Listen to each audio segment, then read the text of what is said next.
Hello dear students, how are you. आज इस lecture में हम रोल्स थ्योरम की कुछ प्रॉब्लम्स करेंगे।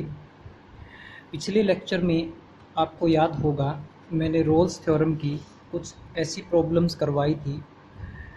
एग्जाम्पल 5, 6 तक आपको करने के लिए बोला गया था।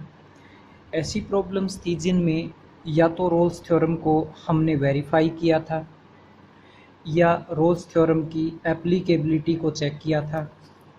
आज मैं कुछ और प्रॉब्लम्स आपको करवाऊंगा जिनमें हम रोल्स थ्योरम को यूज़ करेंगे, न वेरीफाई करेंगे न एप्लीकेबिलिटी को सिर्फ चेक करेंगे, हम थ्योरम को यूज़ करेंगे। जैसे एग्जांपल नंबर 7 देखिए पहले। If fx is polynomial, then show that between any two consecutive roots of f dash x equal to 0, there lies at the most one root of fx equal to 0। क्या कहता है देखिए statement. हमारे पास example number 7 है, ये हमारे पास एक function है f x equal to 0, polynomial है, और एक इसका डेरिवेटिव करके रख लिया हमने f dash x equal to 0। तो हम क्या प्रूव करना चाहते हैं कि अगर इस फंक्शन के कोई दो लगातार रूट ले लिए जाएं, कंजिक्यूटिव रूट्स, सपोज मैंने वो दो रूट्स अल्फ़ा और बीटा ले लिए। कंजिक्यूटिव का मतलब होता है बच्चों, इन दो रूट्स के बीच में इसका और कोई रूट नहीं होगा, ये गिवन है।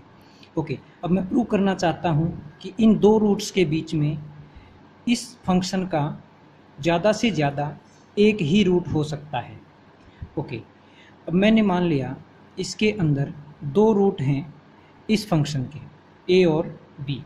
मतलब मैं उल्टा मानकर चलता हूँ तो ज़रूर कहीं ना कहीं कंट्राडिक्शन आना चाहिए। ओके, अब ए इसका मैं रूट मानकर चला हूँ, इसका मतलब एफ ए क्या आएगा, 0 आएगा। ठीक ऐसे ही बी को भी हमने रूट माना है तो एफ भी क्या आएगा, 0। ओके, अब बच्चों एफ फंक्शन पॉलिनोमियल है, ये गिवन है, तो इसका मतलब एफ एक्स इज कॉन्टिन्यूअस होगा किसी भी इंटरवल के अंदर। ए बी अल्फ़ा हाँ, मैं ए बी इंटरवल ही लेके चलता हूँ, ए से बी, कोई भी इंटरवल ले लें, कॉन्टिन्यूअस तो रहेगा ही, पॉलिनोमियल तो हर जगह कॉन्टिन्यूअस होता है। और उसका डेरिवेटिव करेंगे तो वो एग्जिस्ट करेगा, यानी कि f dash x exist in the open interval a b. तो क्या ये तीनों रोल्स थ्योरम की कंडीशन नहीं सेटिस्फाई हो गई हैं? पहली कंडीशन ये, दूसरी ये, और तीसरी कंडीशन ये है, एफ ए और एफ बी इक्वल हैं, चाहे वो 0 के इक्वल हैं या किसी के भी इक्वल हों। तो बच्चों एक सी नंबर एग्जिस्ट करेगा रोल्स थ्योरम के according. By using Rolle's theorem there exist a number c, there exist c between a and b such that कि एफ डैश सी क्या होगा, 0। अब हमने एक सी नंबर ऐसा ढूंढ कर रख लिया है जहाँ पर एफ डैश सी क्या है, 0। मतलब C is root of F dash x equal to 0। भाई एफ डैश सी 0 का मतलब सी रूट है F dash x equal to 0 का। तो क्या ये कंट्राडिक्शन नहीं हो गया है? क्योंकि अल्फ़ा और बीटा तो कंजिक्यूटिव रूट्स थे एफ डैश एक्स के, और सी हमने उसके बीच में एक और रूट सर्च कर लिया है। तो इसका मतलब ये एक कंट्राडिक्शन आ गई है, क्योंकि इनके बीच में तो कोई रूट था ही नहीं, लेकिन हमने सी ढूंढ लिया है। इसका मतलब एक कंट्राडिक्शन। इसका मतलब क्या हुआ, जो मानकर चले हैं वो गलत है। तो मानकर क्या चले थे कि दो रूट हैं, इसका मतलब there is at most one root of F x in alpha beta. दो नहीं है तो इसका मतलब तीन भी नहीं होंगे, चार भी नहीं होंगे, तो इसका मतलब ज़्यादा से ज़्यादा फिर एक ही रूट होगा, किसका, f x equal to zero का हम मान के चले थे, दो हैं ए और बी, लेकिन ये दो नहीं है, अल्फ़ा बीटा के बीच में होगा तो ज़्यादा से ज़्यादा एक ही रूट होगा। हो सकता है एक भी ना हो, लेकिन एक से ज़्यादा नहीं होगा। मैं इसकी एक और प्रॉब्लम लेता हूँ, एग्जाम्पल नंबर 8।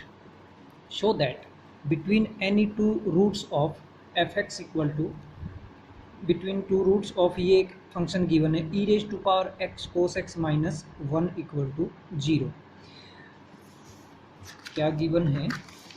एग्जाम्पल नंबर 8, एक फंक्शन है E raise power X into cos x minus 1 equal to 0, और इसी स्टेटमेंट में एक फंक्शन और भी दिया है, वो फंक्शन है E raise power X into sine X minus 1 equal to 0। तो बच्चों हमें क्या प्रूव करना है? इस फंक्शन के कोई भी दो रूट के बीच में इस फंक्शन का कम से कम एक रूट जरूर होगा। मतलब इसके कोई भी दो रूट्स के बीच में इस फंक्शन का कम से कम एक रूट जरूर होगा। ओके, तो हम मान लेते हैं ऊपर वाले फंक्शन के दो रूट। क्या मान लिया मैंने? Let alpha and beta are two roots of this function e raise power x cos x minus 1 equal to 0। तो इस अगले एग्जाम्पल में मैंने क्या मान लिया? ई raise power X into cos x minus 1 equal to 0, ये एक गिवन फंक्शन है और ये भी एक गिवन फंक्शन है स्टेटमेंट के अंदर। क्या प्रूव करना है? इस फंक्शन के कोई भी दो रूट ले लें, जैसे मैंने अल्फ़ा और बीटा ले लिए, कोई भी दो रूट इस फंक्शन के, तो उनके बीच में इस फंक्शन का कम से कम एक रूट ज़रूर मिल जाएगा, ये हमें प्रूव करना है। ओके, तो हमने दो रूट उठाए इस फंक्शन के, अल्फ़ा और बीटा, तो इसका मतलब अल्फ़ा बीटा इसको सेटिस्फाई करेंगे। तो मैं लिख सकता हूँ x की जगह alpha E raise power alpha cos alpha minus 1 equal to 0, और ऐसे ही बीटा भी E raise power beta cos beta minus 1 equal to 0।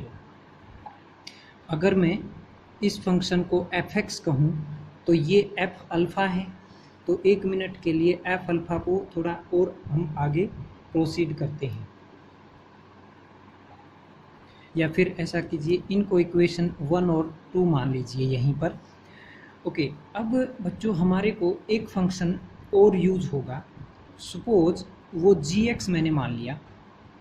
ये आपको ध्यान रखना पड़ेगा, function e raise power minus x into cos x minus 1 equal to 0, ये एक फंक्शन मान लिया हमने जी एक्स। ये इस तरह का इसलिए हम मानकर चले हैं क्योंकि इसका डेरिवेटिव करने से ऐसा कुछ बनेगा। देखते हैं कैसे। अब जो हमने जी फंक्शन लिया है, ये हमने लिया है इंटरवल अल्फ़ा से बीटा के लिए, अल्फ़ा से बीटा तक के लिए ये फंक्शन हम मानकर चले हैं। तो बच्चों जी ऑफ अल्फ़ा एक मिनट के लिए हम कैलकुलेट करें, E raise power minus alpha cos alpha minus 1, और आगे बढ़ाया cos alpha by E raise power alpha minus 1, LCM लिया, this is cos alpha minus E raise power alpha divided by E raise power alpha. अच्छा, ये जो form बनती है, ये फॉर्म बच्चों इस जैसी फॉर्म तो नहीं बनी है, तो इसलिए एक सेकंड के लिए मुझे यहाँ पर थोड़ा सा करेक्शन करना पड़ेगा। जी के अंदर मैं जी फंक्शन ऐसा लेने की बजाय यहाँ पर मैं ये लेता हूँ G X equal to E raise power minus X minus cos of X. ये फंक्शन अगर मैं लेके चलता हूँ जी एक्स, तो एक मिनट के लिए मैं इस पार्ट को यहाँ से डिलीट कर देता हूँ। तो जी एक्स मेरा ये है। अब मैंने जी ऑफ अल्फ़ा देखा, तो e raise power minus alpha minus cos alpha, थोड़ा और आगे बढ़ाया माइनस कोस अल्फ़ा, एलसीएम लिया ई raise power alpha into 1 minus ई raise power alpha cos alpha. अब जो ये न्यूमरेटर है, ये बच्चों देखिए ध्यान से, ये 0 पड़ा है, तो इसमें माइनस बाहर निकालोगे तो ये जो चीज़ है यही बन जाएगी, तो ये 0 बाई समथिंग क्या आ गया 0। और ऐसे ही जी ऑफ बीटा देखेंगे वो भी सेम स्टेप्स में क्या आएगा, 0 आएगा। ओके, अब जो जी फंक्शन है ये कॉन्टिन्यूस भी है, जी जो फंक्शन है वो कॉन्टिन्यूस भी है अल्फ़ा बीटा में, और जी जो है वो डेरिवेबल भी है, अल्फ़ा बीटा के ओपन इंटरवल में। क्यों? क्योंकि देखो ये एक्सपोनेंशियल फंक्शन है, कॉन्टिन्यूस होता है, ये भी कॉन्टिन्यूस है, और कॉन्टिन्यूस में से कॉन्टिन्यूस घटाओगे तो कॉन्टिन्यूस रहेगा। ऐसे ही ये भी डेरिवेबल है, ये भी डेरिवेबल है, तो इनका डिफरेंस भी डेरिवेबल रहेगा। और तीसरी कंडीशन, जी अल्फ़ा पे और जी बीटा पे इक्वल है, तो क्या ये तीनों कंडीशन रोल्स थ्योरम की सेटिस्फाई नहीं हो रही है? तो इसका मतलब रोल्स थ्योरम के अकॉर्डिंग एक ऐसा सी मिल जाएगा अल्फ़ा बीटा इंटरवल के अंदर, such that ji dash c क्या होगा, 0 होगा। अब मैं जी का डेरिवेटिव करता हूँ, तो जी का डेरिवेटिव देखो क्या आएगा, जी एक्स का डेरिवेटिव करो, e rate power minus x into -1, तो e rate power minus x into -1 और प्लस ए साइन एक्स, ये आया मेरे पास जी डैश, क्या है ये, जी डैश एक्स। अब मुझे जी डैश सी को 0 पुट करना है, तो जी डैश एक्स के अंदर सी रख दो, तो minus e rate power minus c plus sine c equal to 0। E rate power minus c को नीचे ले आओ, तो -1 by e rate power c plus sine c equal to 0। E rate power c LCM आ जाएगा, तो ये आएगा e rate power c into sine c -1 equal to 0। ये 0 में ले जाओ, e rate power c into sine c -1 equal to 0। तो जो ये इक्वेशन आई है, क्या इस इक्वेशन को देखते हुए ये क्लियर नहीं होता है कि C is root of e rate power x into sine x -1 equal to 0? मतलब ऐसा लग रहा है इस इक्वेशन को देखकर कि जैसे इस इक्वेशन में x की जगह c रखा हुआ है, x की जगह c रखने से यही तो बनेगा, और इसका मतलब c is root of this equation, और यही फंक्शन का ही तो हमें रूट शो करना था। देखो गिवन यही तो है, इस फंक्शन के रूट के बारे में ही तो हमें जिक्र करना था। तो हमने क्या प्रूव कर दिया कि इसके जो दो रूट थे अल्फ़ा बीटा, उस अल्फ़ा बीटा के बीच में हमने सी ढूंढ दिया, जो कि एफ डैश सी क्या है, मतलब सॉरी, जो कि c is the root of this equation, मतलब c is root of this, ऐसा सी हम ढूंढना चाहते थे। तो कम से कम एक रूट ऐसा गारंटी है मिल जाएगा। ओके अगला एग्जांपल 9 देखिए। Prove that if a0, a1, a2, an are real numbers such that, ये टोटल सम 0 के बराबर है, then there exist at least one real number x between 0 and 1 such that, 0 और 1 के बीच में, किसमें, 0 और 1 के बीच में कम से कम एक रियल नंबर ऐसा मिल जाएगा कि ये क्वांटिटी क्या होगी, 0 के इक्वल होगी। तो बच्चों ये 2-3 एग्जाम्पल ऐसे हैं जिनमें आपको फंक्शन याद रखना पड़ेगा। तो इसमें जो फंक्शन है वो ये मान के चलोगे आप, एफ एक्स इक्वल टू ये, क्योंकि इसका डेरिवेटिव करने से फिर ये बन जाएगा। तो इसमें भी हमने ऐसा ही माना था, इसमें ये ऐसा हम मान के चले थे कि उसका डेरिवेटिव करने से ऐसा कुछ बन गया, लास्ट में आपने देखा। ऐसे ही ये निकालना है तो ऐसा मान कर चले जिसका डेरिवेटिव करने से ये बनता है। ओके, तो बच्चों ये जो फंक्शन है ये पॉलिनोमियल है, तो इसका मतलब ये कॉन्टिन्यूस भी है और डिफरेंशिएबल भी है। ओके, और 0-1 का इंटरवल है, तो लेफ्ट हैंड पर फंक्शन की वैल्यू देखी, x को 0 रखा सारी जगह तो 0 आया, राइट हैंड पे देखी तो वो भी वैल्यू 0 आई। इसका मतलब f a f b equal भी हैं, तो इसका मतलब रोल्स थ्योरम अप्लाई हो जाएगी। और रोल्स थ्योरम क्या कहती है कि 0 और 1 के बीच में ऐसा एक नंबर मिल जाएगा, ऐसा x मान लिया हमने, क्योंकि यहाँ x जैसा है, इसके अंदर x लेकर आना है हमारे को, तो इसलिए हमने मान लिया कि इंटरवल के अंदर एक ऐसा x मिल जाएगा जहाँ पर f डैश x क्या होगा फिर 0। तो f डैश x किया, जो फंक्शन आप मान कर चले थे, ये फंक्शन जो मान कर चले थे इसका f डैश किया और उसको 0 पुट कर दिया। तो बच्चों जो प्रूव करना था वो ये आ गया है। Next, show that there is no real number k for which this equation has two distinct roots in 0 1। क्या प्रूव करना चाहते हैं? Show that there is no real number k for which, देखिए इस फंक्शन के अंदर एक k दे रखा है अननोन, इस k के बारे में जिक्र करना चाहता है कि ऐसी k की कोई वैल्यू नहीं होगी जो यहाँ रखने के बाद इस इक्वेशन के दो अलग अलग रूट आ जाएं इसके अंदर 0 1 के अंदर, ऐसा कोई k नहीं होगा। ओके, हमने मान लिया ऐसा कोई k है, तो इसका मतलब इस इक्वेशन के जो दो रूट होंगे वो अलग अलग और इसके अंदर होंगे। ठीक है, suppose that there are 2 real roots of this lying in 0 and 1। Next, let alpha beta, उसके दो रूट मान लिए। फिर जब दो रूट हैं ही 0 1 में तो मान लो अल्फा एक बीटा, तो एफ अल्फा और एफ बीटा दोनों पे फंक्शन की वैल्यू क्या होगी फिर 0 होगी। ओके, तो बच्चों अल्फा बीटा का इंटरवल उठा लिया, 0 1 के इंटरवल के अंदर ही बनेगा ना अल्फा बीटा का इंटरवल, क्योंकि अल्फा बीटा इस इंटरवल में से ही तो थे। ओके, तो अल्फा बीटा का एक छोटा सा इंटरवल उठा लिया, उस इंटरवल के लेफ्ट हैंड पे राइट हैंड पे फंक्शन की वैल्यू क्या है, इक्वल है, और फंक्शन पॉलिनोमियल भी है इसलिए कॉन्टिन्यूस है और डिफरेंशिएबल भी है। तो इस फंक्शन पे रोल्स थ्योरम अप्लाई हो जाती है।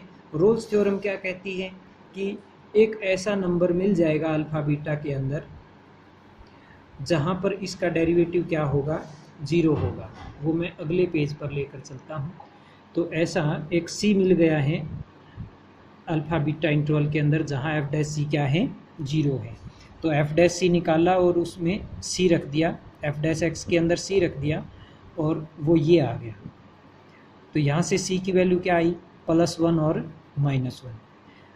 तो बच्चों जो ये सी की वैल्यू आई ये रोल्स थ्योरम के अकॉर्डिंग इंटरवल अल्फ़ा बीटा के अंदर आनी चाहिए, लेकिन अल्फ़ा बीटा के इंटरवल से तो बाहर है, क्योंकि अल्फ़ा बीटा का इंटरवल 0 से 1 तक का है और उसके अंदर सबसेट है अल्फ़ा बीटा। तो अल्फ़ा बीटा के अंदर तो नहीं है, +1 या -1 ये तो इस इंटरवल से बाहर चले गए। इसका मतलब ये तो कंट्राडिक्शन आ गई। इसका मतलब जो मानकर चले हो वो गलत है। क्या मानकर चले हैं? हम ये मानकर चले हैं कि ऐसा कोई k है जिससे दो रूट जो बनेंगे वो इसमें आएंगे। ठीक है, इसका मतलब ऐसा कोई k नहीं है जो यहाँ रखने के बाद दो अलग अलग रूट इसके अंदर आ जाएं। तो बच्चों ये था material for the Rolle's theorem. तो अब तुम ये सेकंड एक्सरसाइज आसानी से कर सकते हो। अगले लेक्चर में हम करेंगे Lagrange's mean value theorem. Okay, bye.